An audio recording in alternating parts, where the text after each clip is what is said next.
Welcome to NTD Newsroom. I'm Don Ma. President Trump announcing a new trade deal after a meeting with Chinese regime leader Xi Jinping. Details about the agreement on fentanyl, rare earths, and soybean purchases. And the president told the Pentagon to immediately resume testing U.S. nuclear weapons. We have the latest. President Trump says the U.S. will start testing nuclear weapons again. Will this trigger a new nuclear arms race? Another vote on the Senate floor on day 30 of the government shutdown. What this means for food stamps for millions of Americans. Cracking down on illegal aliens with commercial driver's licenses. Secretary of Homeland Security Kristi Noem shared an update today on Operation Midway Blitz. Tech giant Cisco facing a human rights lawsuit alleging that it built China's mass surveillance system. Two lawmakers urging the Trump administration to act. We bring you their message.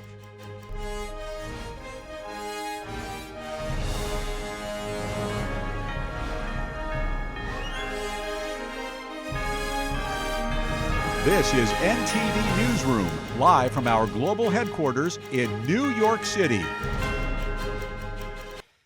President Trump's meeting with Chinese Communist Party leader Xi Jinping is being billed as a breakthrough, but the details suggest more of a temporary truce than a long-term fix. NTD's Washington correspondent Jack Bradley joins us. Jack, good afternoon. What are the key takeaways from this summit? Good afternoon, Don. Well, here's the leaders of the two largest economies appearing to pull back from the edge of another full-blown trade war like we saw earlier this year. Now, President Trump says that they agreed to trim tariffs on Chinese goods down from 57% to 47%. In exchange, Beijing would cooperate on fentanyl enforcement, resuming U.S. soybean purchases, and declaring rare earth export restrictions, and postponing those.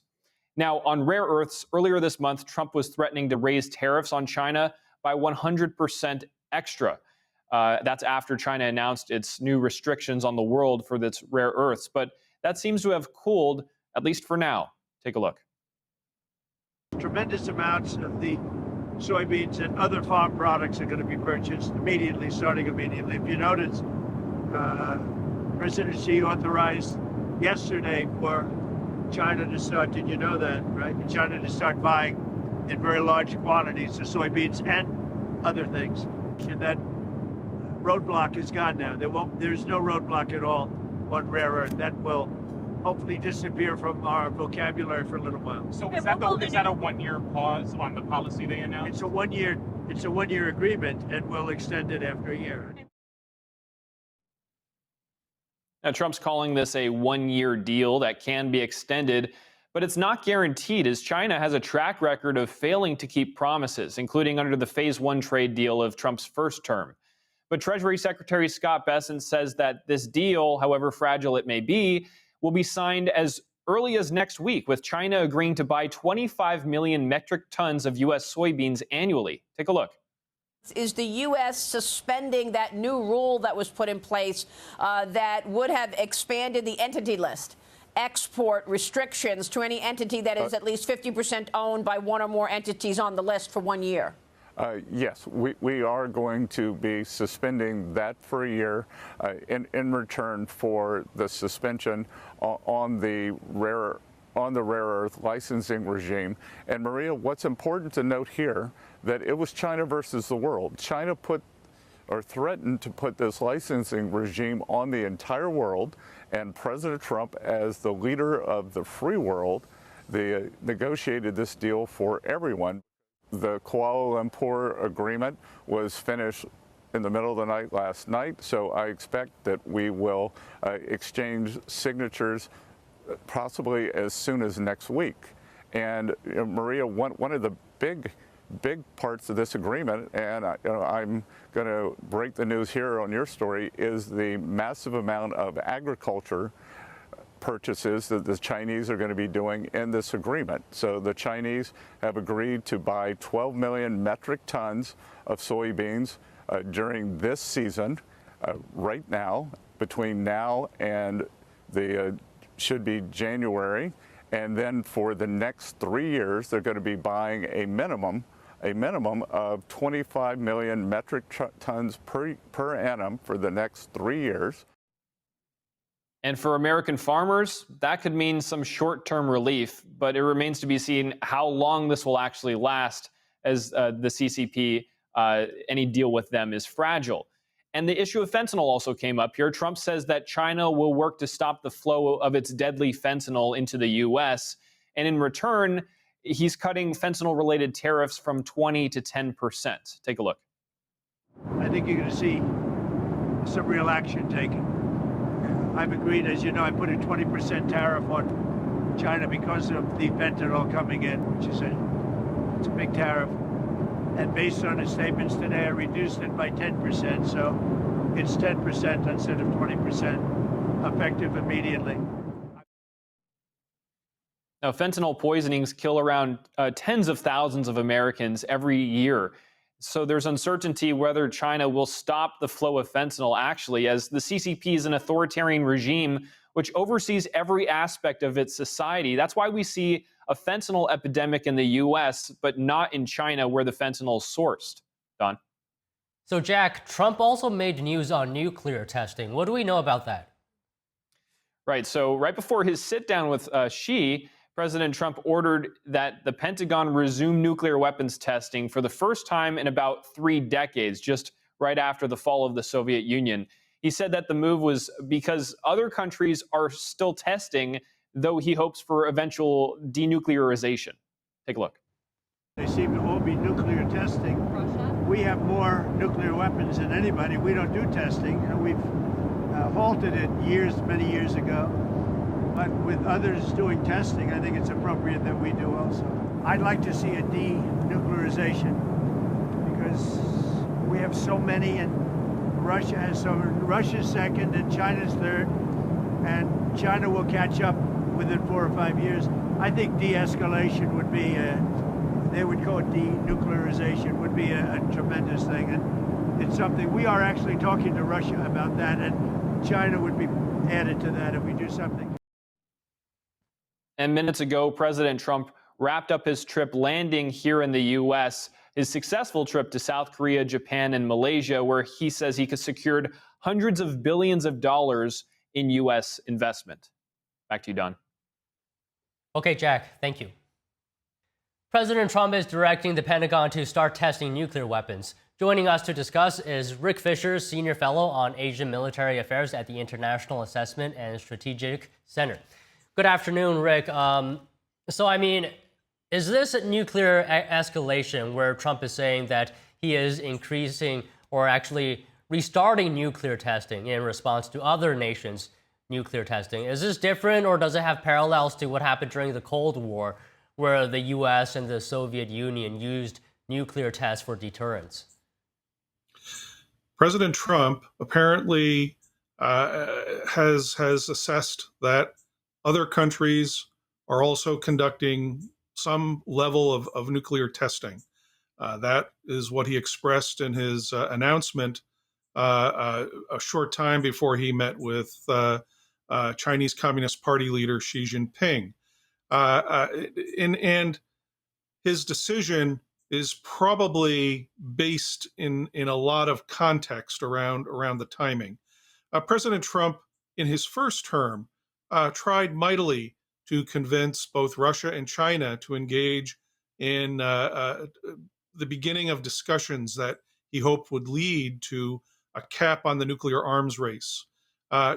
Russia and China have consistently utterly refused to engage in any kind of nuclear control, nuclear limitation dialogue. And I think that President Trump's decision to resume nuclear testing, to better assure the reliability of the American nuclear stockpile, is his way to try to signal both Russia and China that this dialogue is preferable to a resumption of a nuclear arms race. But China and Russia are both building up their nuclear arsenals, both at a theater level and at a strategic level. So it is like before, when President Trump decided to leave the Intermediate Nuclear Forces Treaty, he is preparing to lead the unilateral moratorium that the United States has followed on nuclear testing to prove to Russia and China that if they want a nuclear arms race, the United States is prepared to follow suit. Okay, so earlier you mentioned the reliability aspect of all this. How reliable is the nuclear stockpile right now? Well, there have been doubts expressed about the reliability of the entire nuclear stockpile.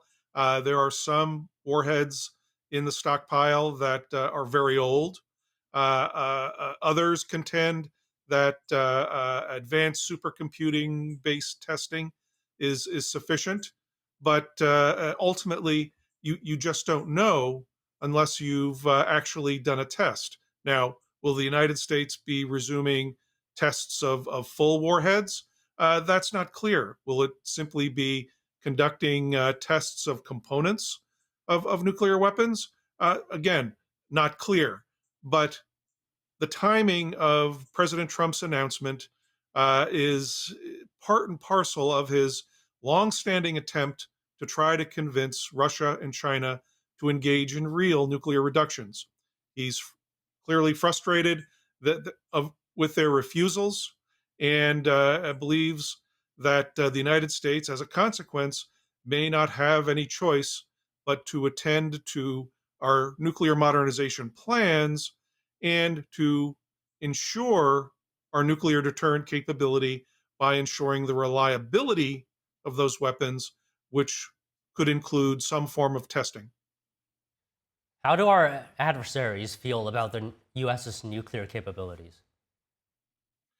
Well, China and Russia don't brag about the possibility that they may be cooperating with their offensive nuclear weapons, but they are willing to talk about, at times, about the degree to which they cooperate in defensive strategic activities. And it's this cooperation in defensive strategic activities that warns many, including myself, that they may be also cooperating in offensive strategic activities. So the United States, in a sense, in my opinion at least, has had a long-standing justification not just to expand its nuclear arsenal, but also to resume testing to assure the reliability of that nuclear arsenal, both to assure our own people and to assure our allies that if China and Russia undertake nuclear aggression, that they will suffer guaranteed retaliation with weapons that actually work. So, Rick, how fast would you say is China's advancement in its nuclear capabilities and arsenal? Because President Trump says Russia is second and China is a distant third, but will be even within 5 years. Well, that assessment of being even in 5 years exceeds recent Pentagon assessments by another 5 years.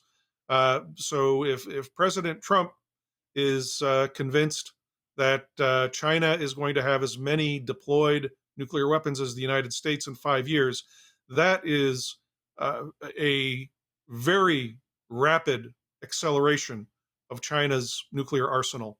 And we don't know whether China will be satisfied with parity, nuclear parity with the United States and perhaps Russia. By previous conduct, China wants superiority in everything, and I would also be very concerned that China is actually building toward a position of nuclear superiority against the United States. So you said earlier that President Trump talked to these countries about reducing their nuclear weapons. The fact that President Trump has now announced that the U.S. is going to start testing nuclear weapons, does that mean there's no path towards denuclearization anymore between all these countries? What is your assessment? Quite the opposite, Don. The Chinese and the Russians could pick up a phone call and initiate or convey their desire to begin these discussions at any time. The United States has reached out on many occasions, and really most recently, I believe, within the last 24 hours, the Chinese Foreign Ministry has refused to consider the idea that it would enter into negotiations that would limit its nuclear weapons. It simply doesn't want to. It wants nuclear superiority, in my assessment, first and foremost, to be able to coerce the United States from defending its allies and partners, especially the democracy on Taiwan. And to his credit, President Trump wants a robust American nuclear posture while pursuing both a national missile defense policy to make sure that Americans don't suffer from a nuclear attack, and holding out the hand of negotiations. President Trump is pursuing a practical, multifaceted approach to this terrific challenge. All right, Rick, good to speak with you today, and sorry for my being a little bit under the weather. Thank you very much. Thank you, Don. President Trump announced a series of trade deals after a meeting with Chinese Communist Party leader Xi Jinping. Joining us to discuss is Chris Chappell, host of the show China Uncensored. Chris, so good to have you here. Thank you very much. So what are your overall thoughts, impressions on the meeting? You know, Trump saying it was amazing, saying that that's the way we should get along. I mean, he has a way with words. To me, not a whole lot really came out of the meeting that was very significant. It was basically kind of a Rorschach test for however you feel about Xi Jinping or Trump. People who hate Trump say he caved. It was another taco moment. People who don't like Xi Jinping say that, he's losing power, which, I mean, since people were saying he'd be purged last week at the fourth plenum, I think this is pretty clear that he's still around. To me, what was most significant was actually the lead up to the meeting, everything Trump did on his Asia tour. And all of that was definitely geared towards countering the CCP. And I think there's a lot more weight to that than really most of the stuff that actually came out of the meeting itself. So then what do you think Trump achieved in the meetings leading up to the summit with Xi Jinping? Well, so the trade deals with Cambodia and Malaysia, that was really big. The rare earths deal with Japan, and that's going to be critical for breaking China's monopoly on rare earths. The agreement with South Korea to let them build nuclear submarines, really important. The help that those countries are going to give to getting U.S. shipbuilding back on its feet. Most ships are built in China now. I think it has 200 times the shipbuilding capacity of the United States. The U.S. really rapidly needs to ramp up its shipbuilding, and our allies in South Korea and Japan can really play a big role in that. And, of course, Trump's announcement right before the meeting that the U.S. would be once again testing nuclear weapons. I think that sent a pretty clear message to Xi Jinping. All right, Chris, I want to get into a little bit detail of some of the things that came out of this meeting. So Beijing agreed to resume purchasing soybeans from American farmers, allow for the export of rare earth metals, and mitigate the flow of fentanyl precursors.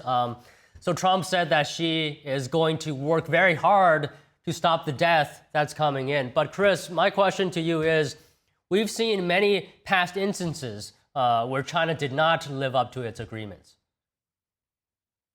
Yeah, China has been promising to curb fentanyl flowing into the U.S. since Obama. They lie every time.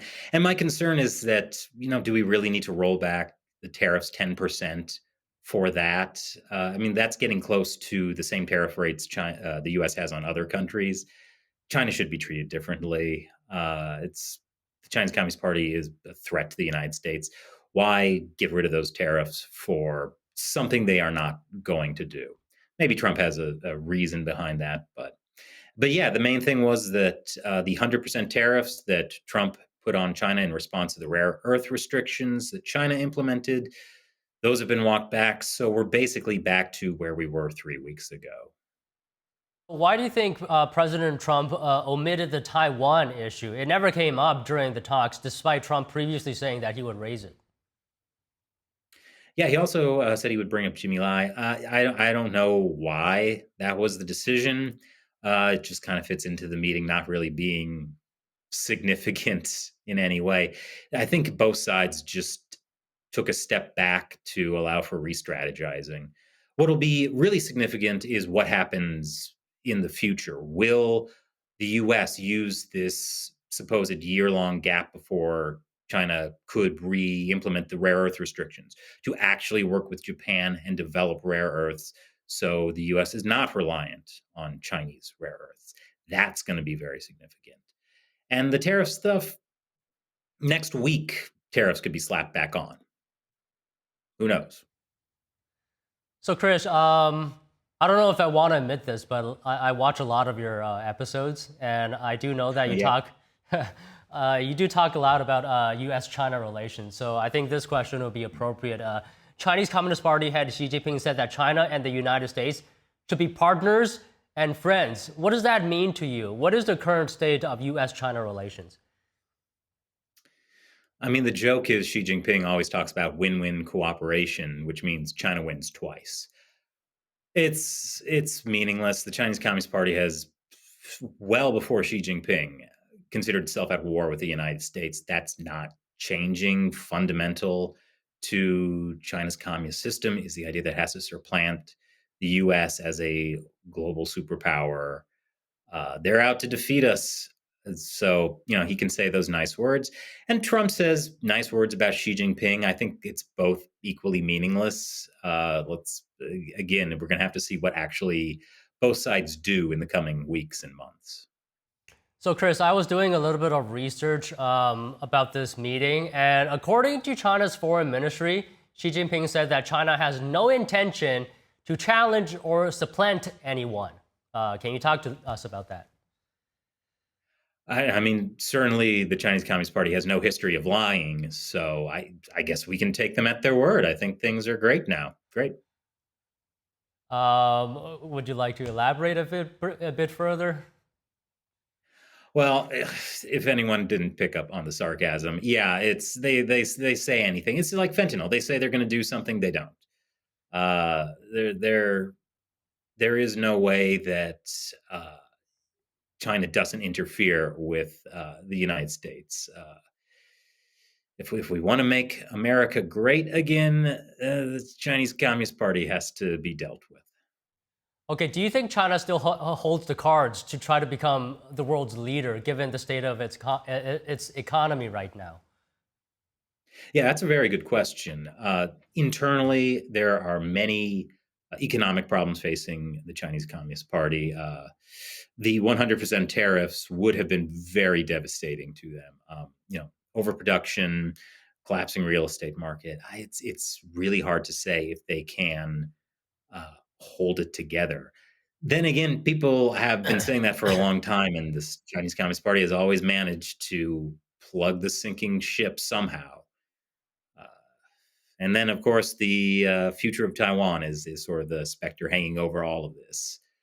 Just how far Xi Jinping will go with that. But the military seems to be in disarray right now with all the purges. So I'm hoping that means a potential Chinese invasion of Taiwan has been delayed for some good time. Okay, Chris, let me just ask you one more question here. What is the U.S. doing to counter China's plans to become the world leader? Well, again, we're going to have to see specifically what the Trump administration does moving forward. Like I said, are they actually going to work to break the rare earth stranglehold? That's a big lever. That's leverage China has over the United States. I think in the future, we need to keep clamping down on U.S. business with China. AP just came out with an article revealing that the U.S. government for years helped connect American companies with Chinese security companies. So there's a lot of messy things going on that we basically need to head towards decoupling with China. Otherwise, we're going to be selling them the rope that they'll use to hang us. Well, all right, Chris, you always make the conversation really fun and really appreciate that sarcasm earlier. Thank you very much for your time today. No, my pleasure. Two Republican lawmakers are urging the Trump administration to back Falun Gong practitioners in their Supreme Court lawsuit against Cisco. The tech company is accused of building China's mass surveillance system that tracks and persecutes the group. If the lawsuit is successful, it would signal that American companies can be held liable, in some cases, for abuse of their technologies overseas. Congressman Chris Smith and John Muhlenar wrote to the Trump administration's top Supreme Court litigator. They cited an investigation last month that showed U.S. tech companies, to a large degree, designed and built China's surveillance state. The lawmakers want the Supreme Court to allow the lawsuit to proceed. Falun Gong practitioners argued that Cisco supplied the technology to China, knowing that it would be used to track, detain, and torture believers. The justices have to decide whether an American company can be held liable for aiding and abetting human rights abuses. Cisco has argued that the case should be dismissed because it involves U.S. foreign relations. The Solicitor General under President Trump is expected to file a brief later this year or early next year.